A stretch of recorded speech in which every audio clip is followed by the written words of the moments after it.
Programa Santa Maria Argumentos. Apoio Cultural. Jornal Expresso Ilustrado. 20 anos de informação e jornalismo com seriedade. Foco Multicursos. Nosso foco é a sua aprovação. Livraria Atena. Você lê, você pensa. Editora Literagir. Aqui o seu sonho de publicar um livro é realizado.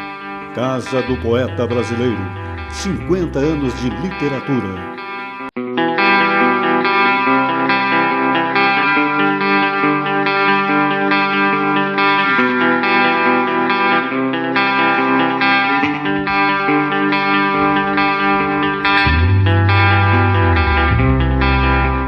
Olá, é um prazer retornarmos ao programa Santa Maria Argumentos, Diálogos Culturais, um programa que é construído também por você.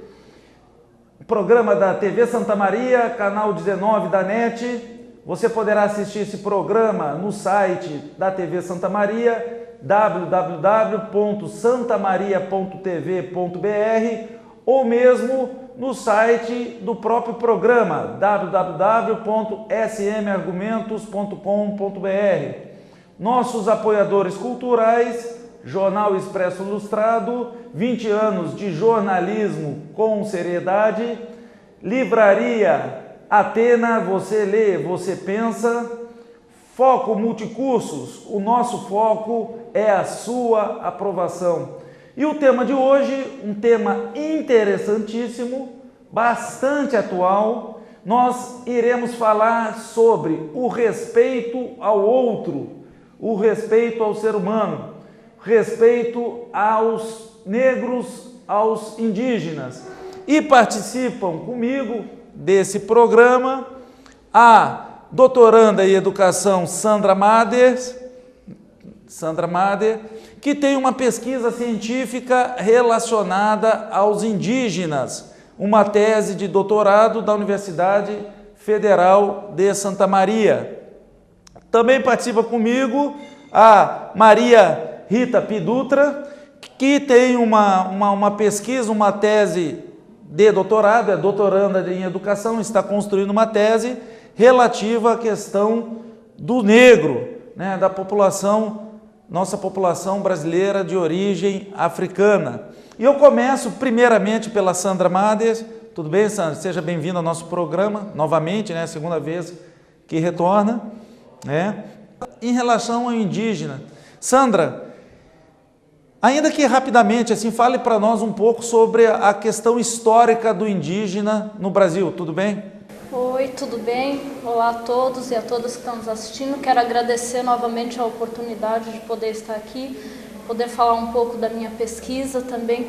Bom, a questão indígena no Brasil, né, Giovanni, e histórica, assim, ela vem da decorrência da colonização dos portugueses, que quando eles chegaram aqui, datado de 1500, né, chamaram de índios os nossos povos nativos aqui do Brasil, confundiram o que? O Brasil com a Índia, por isso daí vem o nome índio. E quando eles chegaram aqui, tem estudos históricos e tudo que mostram assim, que aqui viviam cerca de 1000 povos e se falava mais de 800 línguas. Hoje, de diversas formas, foram dizimados, foram mortos, foram extintas diversas etnias no Brasil.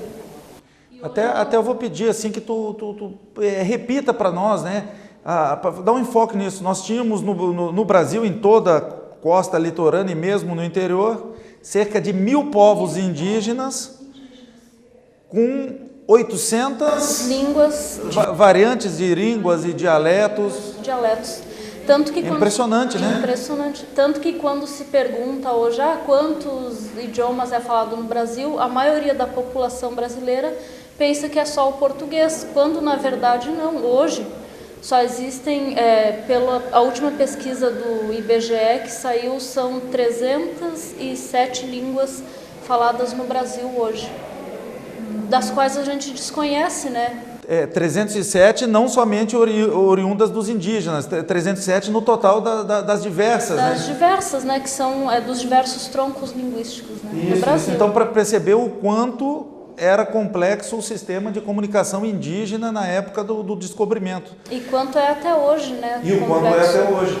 E nós tivemos ali no início, Darcy Ribeiro, né, um dos escritores que nós pesquisamos, ele escreveu O Povo Brasileiro, uma obra fantástica.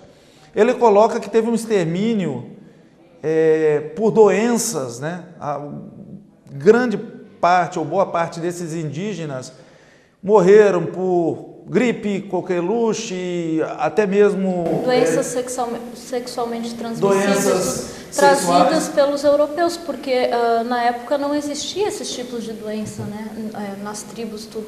E aí com a colonização foram trazidas diversas doenças, e aí teve um extermínio por isso, teve outro extermínio que o Darcy Ribeiro é um antropólogo brasileiro que viveu nas comunidades indígenas e desenvolveu um trabalho junto com as comunidades indígenas, né, do litoral ali da Amazônia. E ele coloca assim que junto com esse extermínio que esteve, se perdeu toda essa cultura, né, porque a comunicação era oral, não tinha escrita. Na época, então se exterminou Já vou passar um pouco aqui para Maria Rita, mas até para o nosso telespectador ter ciência, a questão da colonização muitas vezes fagocita a cultura. Aconteceu muito com os romanos. Os romanos na Europa e em outros locais, eles dominavam cultura, fagocitavam os povos, fagocitavam no bom sentido, eles englobavam, engoliam os povos dominados e acabavam obrigando uma nova cultura nas suas diversas variantes. O nosso programa ele vai estar organizado assim, já para você nos acompanhar aí que está em casa assistindo. O nosso programa, nesse bloco, nós vamos falar sobre a história. No segundo bloco, nós vamos falar um pouco sobre a política de cota. E no terceiro bloco, nós vamos para os assuntos da atualidade, as questões que estão na mídia, as questões atuais. E aí, os nossos amigos gremistas, né? Até a Sandra é gremista. Nós temos duas gremistas, o que aconteceu com a alimentação há pouco tempo, né, do Grêmio.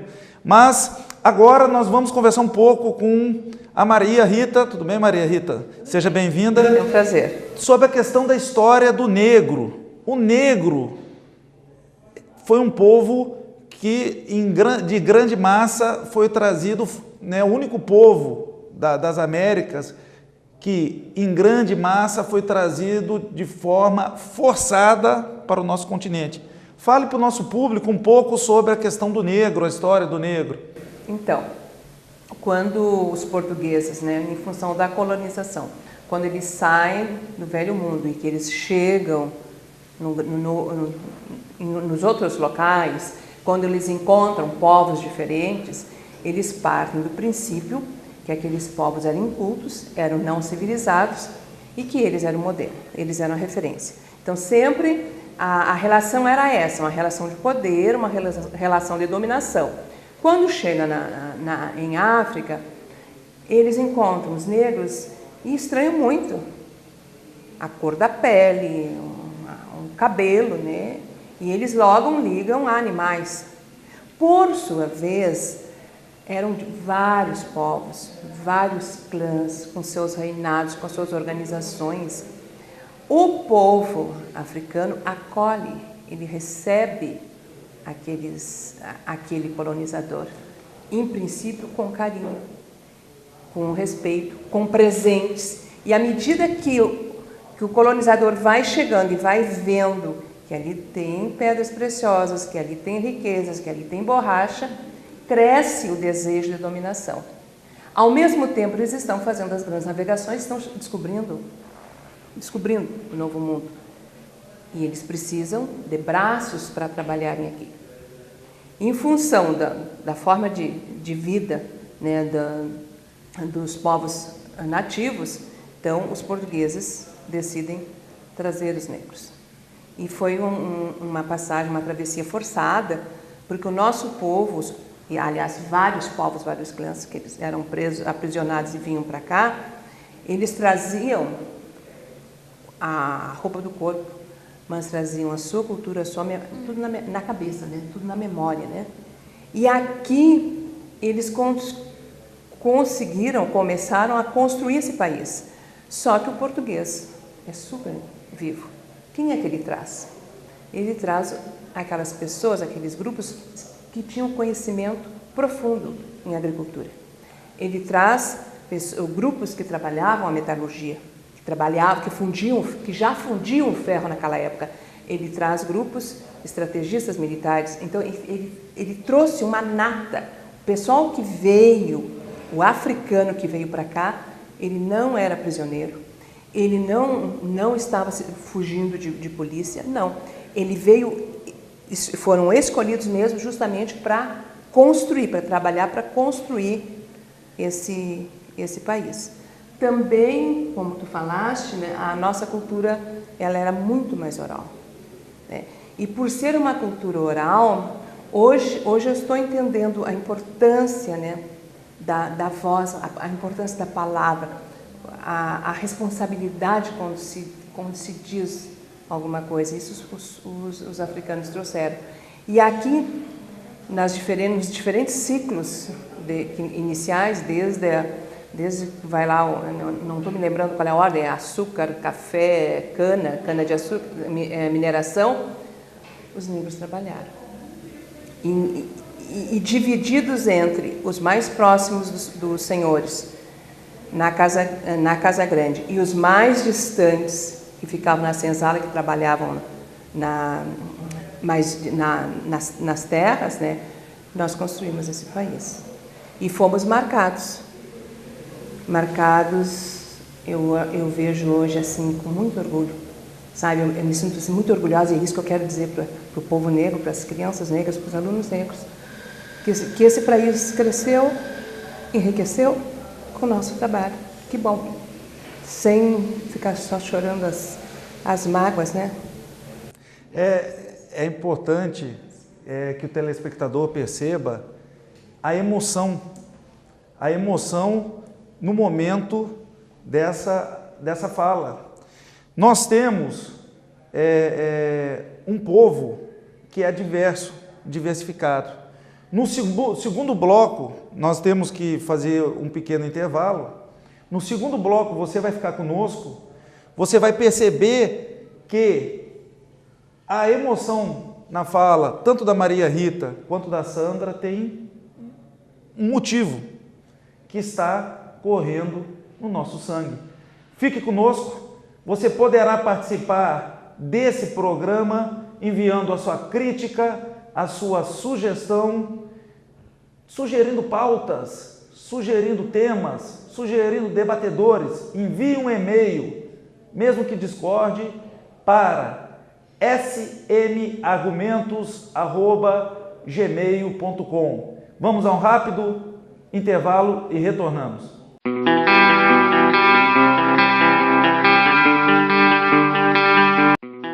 Programa Santa Maria Argumentos. Apoio Cultural. Jornal Expresso Ilustrado. 20 anos de informação e jornalismo com seriedade. Foco Multicursos. Nosso foco é a sua aprovação. Livraria Atena. Você lê, você pensa. Editora Literagir. Aqui o seu sonho de publicar um livro é realizado. Casa do Poeta Brasileiro. 50 anos de literatura.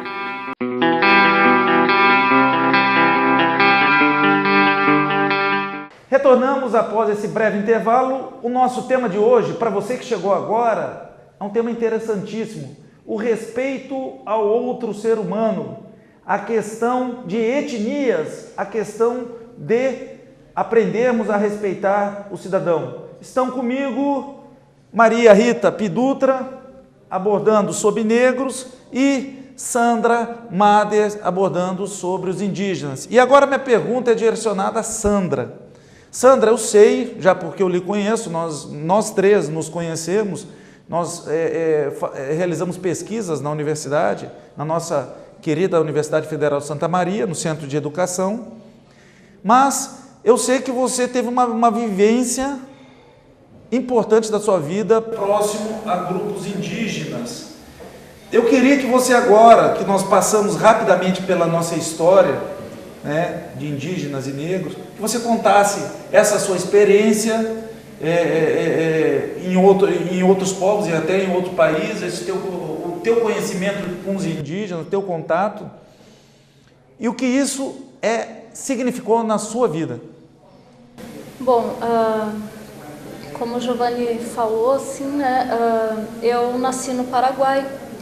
Então, no Paraguai, existem muitos grupos, né, toda a descendência dos paraguaios é indígenas, né, indígenas guaranis. Então, como eu nasci no Paraguai, acabei estudando no Paraguai, fui alfabetizada em Guarani também, que lá a primeira língua é o Guarani, né, a segunda língua é o espanhol. Então, eu convivia com os meus amigos, com os meus colegas, todos descendentes de indígenas, né? Eu era a única, assim, eu e meu irmão, nós éramos os únicos, digamos assim, brancos no meio, né?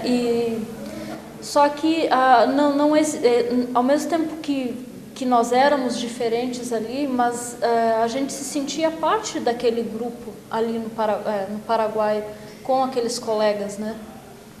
E eu acho que hoje, assim, também morei no Maranhão, tudo, e vendo essas diferentes culturas, eu acho que foi talvez o ponto principal, assim, para eu começar a pesquisar sobre os grupos indígenas do Brasil, da América Latina, e focando mais nos grupos de etnias guaranis, né? Então, é essa diferença, assim, e para a gente entender, assim, que o Brasil ele é feito dessa mistura, né, dessas matrizes africanas, portuguesas, indígenas.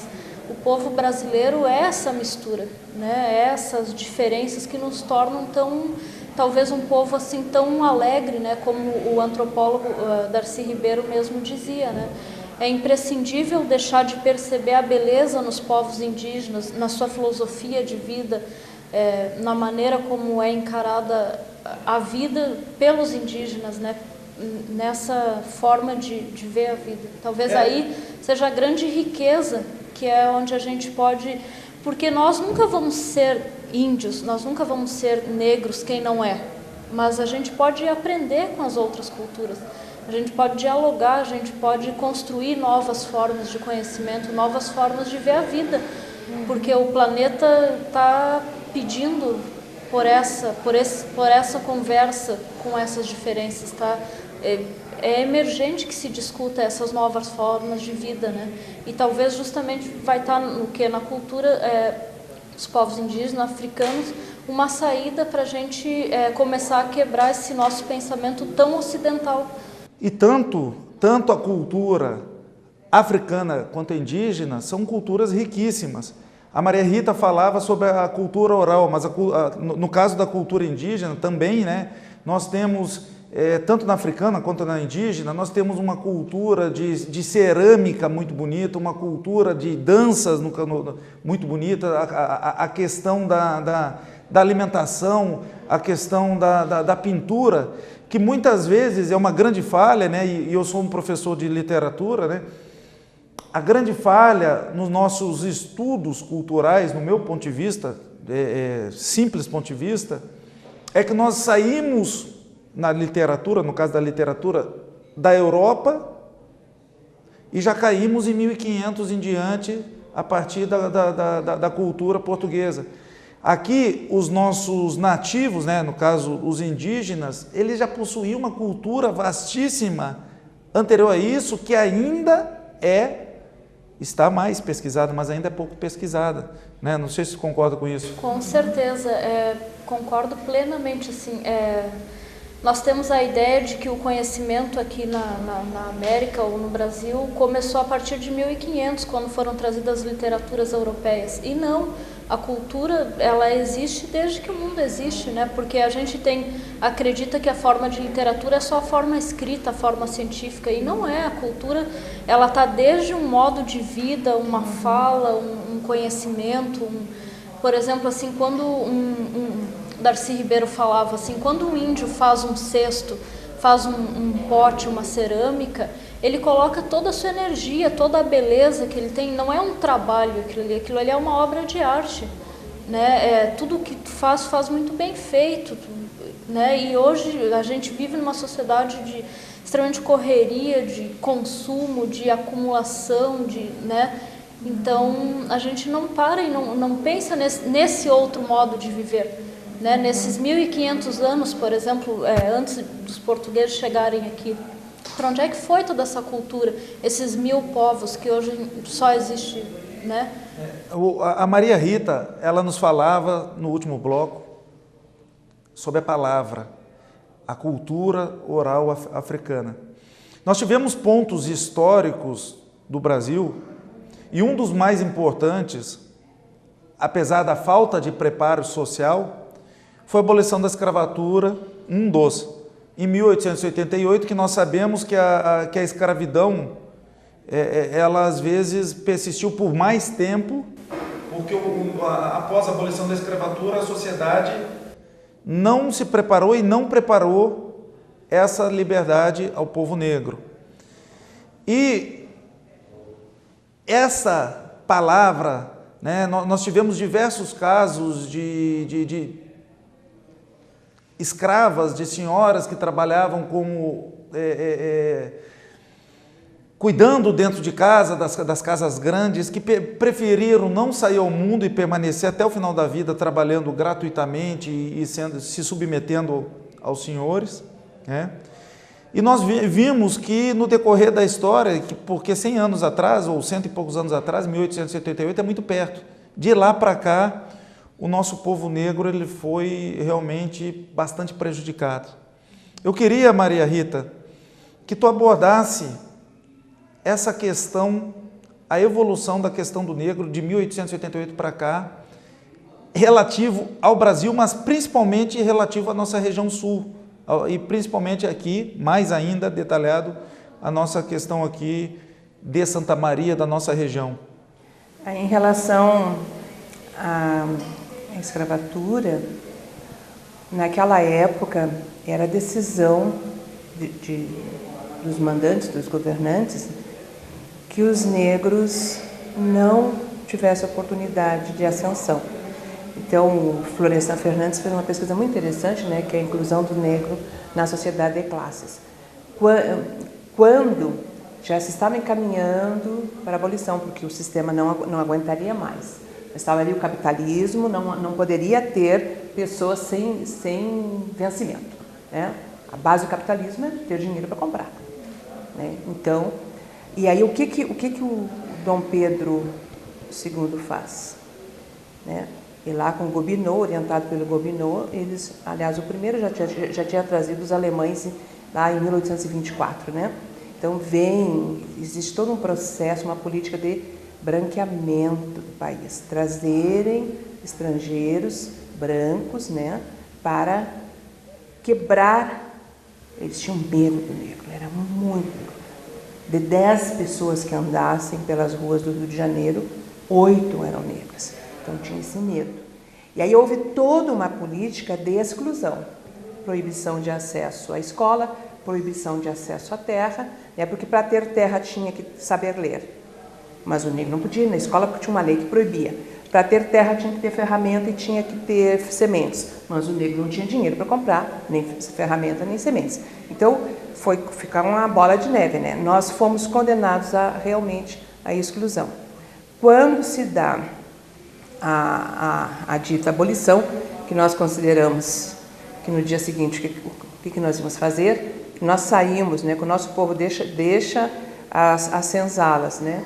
Sai sem nada, só com a roupa do corpo, nós ficamos fechados, nós ficamos proibidos. Nós não tivemos, apesar de que antes éramos os negros que faziam os trabalhos na Casa Grande, que faziam os trabalhos no campo, ou na terra, na plantação, sei lá eu, mas também eram os negros que eram costureiras, que eram alfaiates, que eram doceiras, que vendiam nas ruas, né, os escravos de ganho.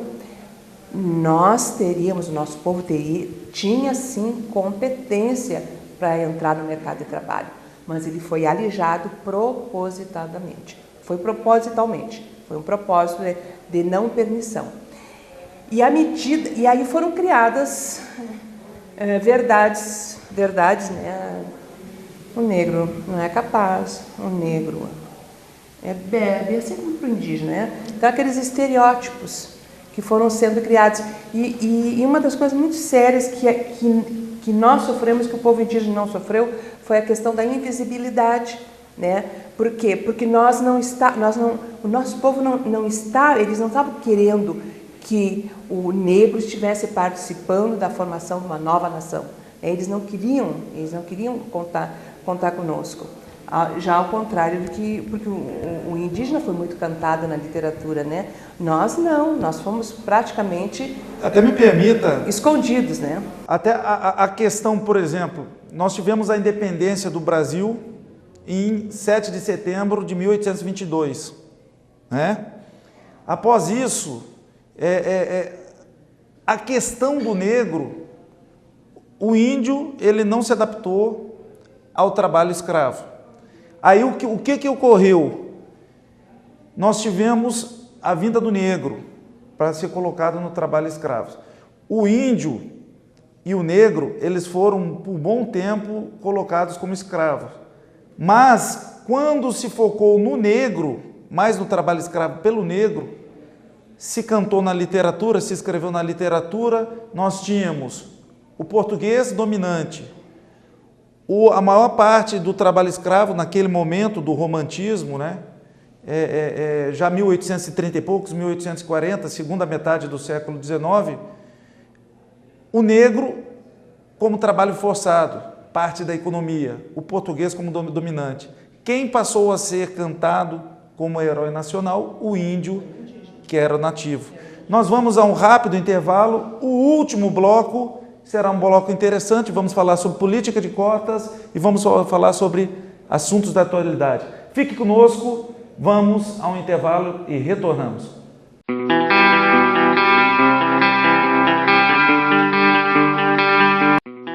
Programa Santa Maria Argumentos. Apoio Cultural.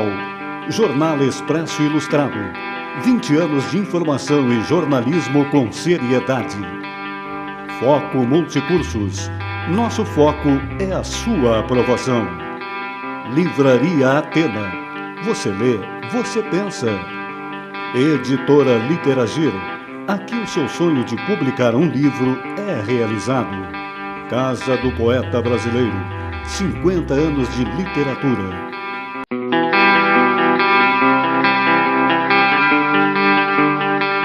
Retornamos, um assunto importantíssimo, respeito ao ser humano, respeito ao outro. Você está conosco. Nós vamos agora falar sobre assunto da atualidade. Nós tivemos, há pouco tempo atrás, a exclusão do Grêmio da Copa do Brasil. Você que nos assiste, você é a favor da política de cotas nas universidades? Particularmente, já vou antecipar a minha opinião, eu sou favorável à política de cotas com algumas mudanças. Nós temos, na atualidade, universidade pública, a realidade é o seguinte: quem participa, quem estuda em escola pública, acaba tendo que fazer uma universidade particular, de maneira geral. Quem participa numa escola particular, acaba caindo, muitas vezes, numa universidade pública. Existe agora, na política de cotas, a obrigatoriedade de 50% das vagas de universidades públicas, a partir de 2016, se não me engano, destinadas a cotistas, a pessoas oriundas de escola pública ou com alguma etnia, no caso de negros, pardos, indígenas. Agora perceba o seguinte: a partir da década de 80, quem tinha uma ótima renda retirou seu filho da escola pública e colocou em escola particular. Passamos a ter pouca cobrança e menos investimento em escolas públicas. Para participar de uma cota de escola pública, agora o jovem, esses 50%, os outros 50% é ampla concorrência, ele terá que passar o ensino médio numa escola pública. Na realidade, e esse assunto é polêmico, né? Seria um programa específico só para isso. Mas, na realidade, o que pode acontecer, na prática, é alguns pais tirarem os filhos de escola particular, colocar em escola pública e, simultaneamente, pagar cursinho. Agora eu pergunto primeiro para Sandra.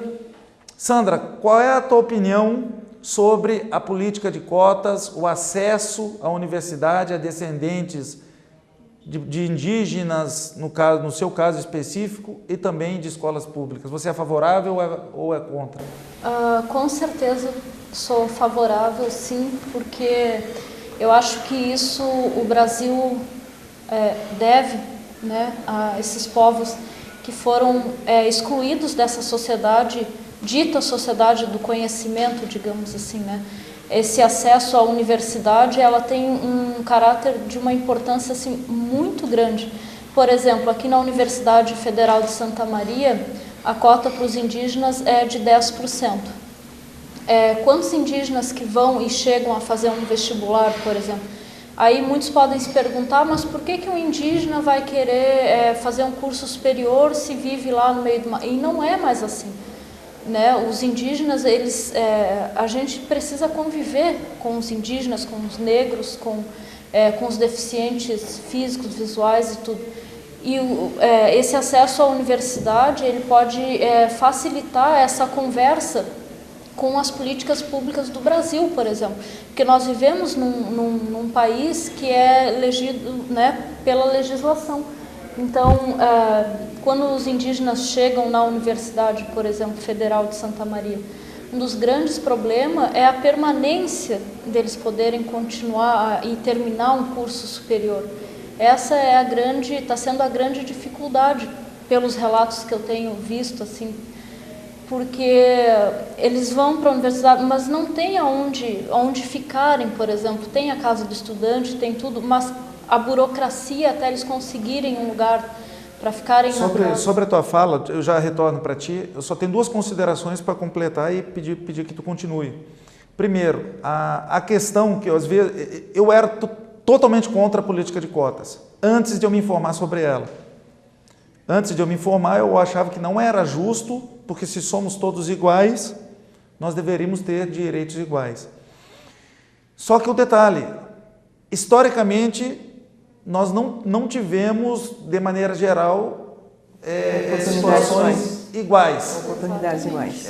Então, questão histórica. Segundo, que tu fala aí é importante, o percentual da cota para negros indígenas é de acordo com a população percentual do IBGE da determinada região. Ou seja, no Nordeste, quem é descendente de negros, por exemplo, vai ter um público maior na universidade, porque o público de negros lá é maior.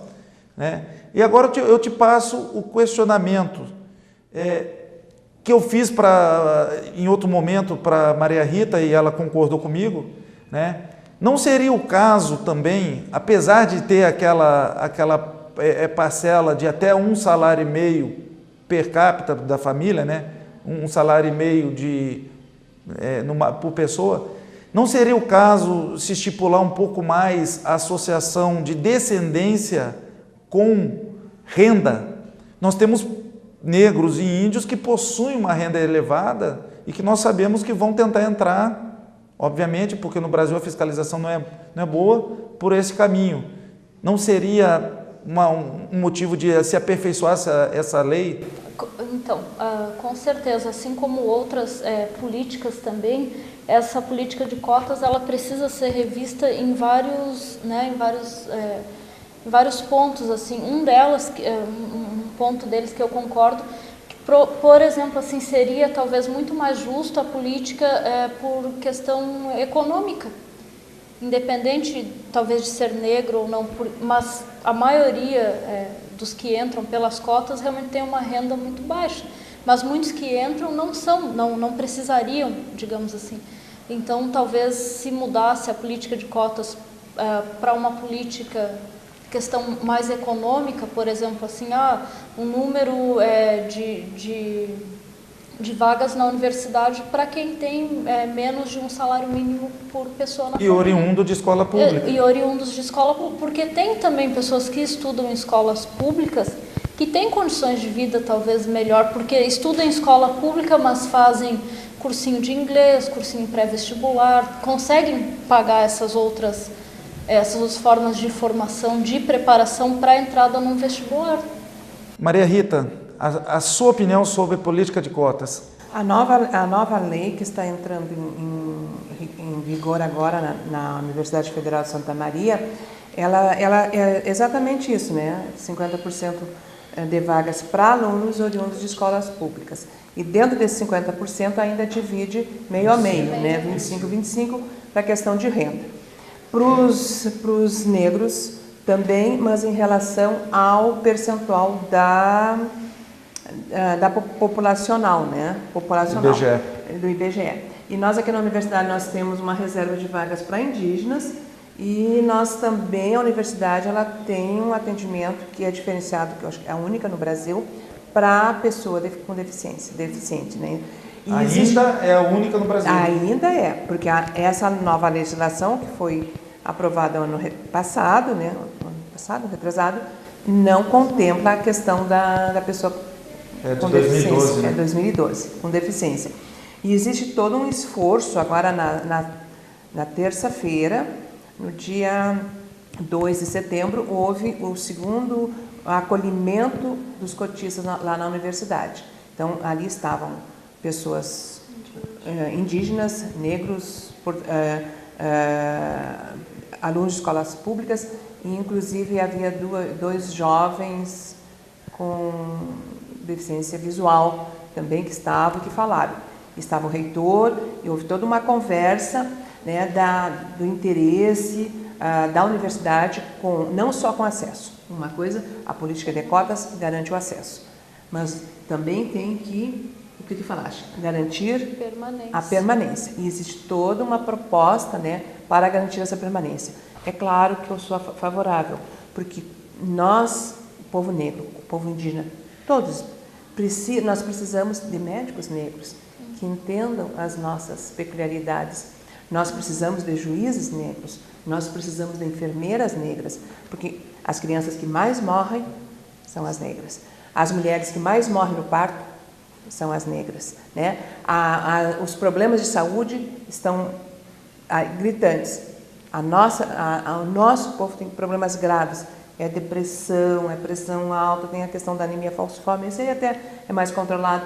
Tem outras questões que são resultantes de toda essa pressão de racismo, de preconceito, né? Então, o nosso povo sofre as consequências do racismo e do preconceito são na saúde. Infelizmente, o nosso tempo ele é curto. Eu gostaria de abordar agora dois assuntos praticamente da atualidade.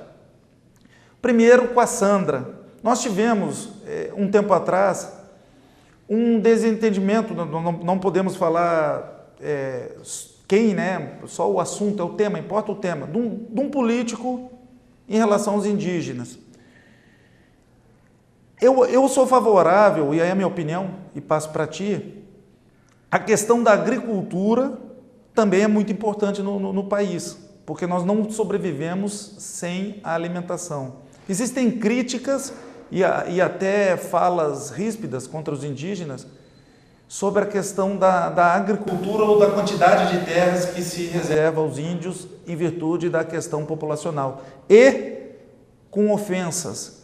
Qual a sua opinião a respeito disso? As reservas, elas ultrapassam o limite ou para você são suficientes? Olha, eu acho que não são suficientes e se tivesse mais tempo para falar, mas é uma questão muito simples. No Brasil, essas grandes plantações, elas não são alimentos, né, Giovanni? Assim, elas são o quê? Plantações de soja, arroz, isso são commodities, né? E o que a gente acaba fazendo com esse soja, óleo, tudo? É tudo exportado. Uma coisa que a gente não se dá conta é que, ao mesmo tempo que se faz todas essas plantações, a gente está consumindo toda a nossa água. E isso não gera alimento. São as pequenas propriedades que geram alimentos. Se tu parar e pensar, por exemplo, né, as verduras, a carne, todo. Então, assim, ó, se a gente parar e pensar como é, por exemplo, os indígenas que estão agora na BR, ali 392, que deram aquelas 77 hectares, muitos acham que é muito, mas como o cacique disse, né, o Natanael é o professor da escola aqui que tem perto da rodoviária, né? Mas como é que vai se plantar, os rios, por exemplo, a gente não tem mais uma água, os rios estão todos poluídos com agrotóxico, com veneno, com tudo. Eu acho assim que não são suficientes essas pequenas reservas. Outro assunto da atualidade, nosso tempo infelizmente é pequeno, é a questão da eliminação do Grêmio da Copa do Brasil por questões de racismo. Ficou feliz? Acha que foi o suficiente? Eu não vou mentir, eu fiquei feliz. Porque eu coloquei no Face, eu não sei, eu escrevi ali, racismo é crime. E a lei tem que ser cumprida. Doa a quem doer. É isso. Né? É claro que é meu time, não gostaria que acontecesse isso, mas se não dá pelo amor, tem que dar pela dor. Nós temos que aprender. Acho que tem que começar, tem que eliminar essa onda. Tolerância zero. Tem que ser tolerância zero, sabe? E o Grêmio vai aprender, os outros vão aprender e o país vai aprender. Nós vamos começar a viver aprendendo a respeitar o outro, com as suas características fenotípicas, com o seu jeito de ser. É isso. O que não justifica, nosso tempo encerrou, o que não justifica as agressões e violências sobre aquela menina que falou a palavra. De forma nenhuma. Não justifica, mas serve de forma nenhuma. De aprendizagem para o nosso público. Até porque ela não estava sozinha, né? Não estava sozinha, era todo um grupo. Por ser colorado, por questões humanitárias, confesso também que fiquei feliz com a eliminação do Grêmio. Não temos tempo para palavras finais, o nosso tempo esgotou. Agradeço a presença de Maria Rita Pidutra, é um assunto importante, possivelmente voltaremos a um outro programa sobre isso, até com temas separados, né? Agradeço a Sandra Mader, questão dos indígenas e questão do negro. Agradecemos principalmente a você que está nos acompanhando, que está gostando e comentando, enviando e-mails sobre o programa Santa Maria Argumentos. Fiquem com Deus.